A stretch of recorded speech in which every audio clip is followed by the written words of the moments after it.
Today, I'm going to go over a really common issue that you may find at home, squeaky doors. More specifically, a squeaky door hinge. Believe it or not, the person to blame is myself. I was careless when painting this door. How to fix this?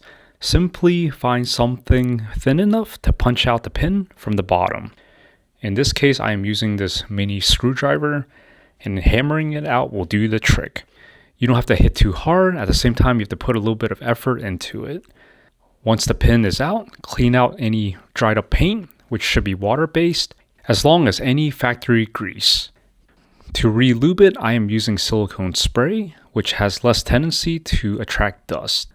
Otherwise, white lithium grease is also a good choice. For the bottom hinge, you may have a little bit of clearance issues. All you gotta do is turn the hammerhead sideways and go to town.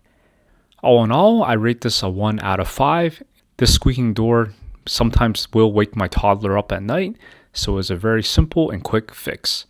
Check the description down below for products used in this video. As an Amazon associate, I do earn a small commission on any qualifying purchase. If this helped you today, please like and subscribe, and I'll see you all next time.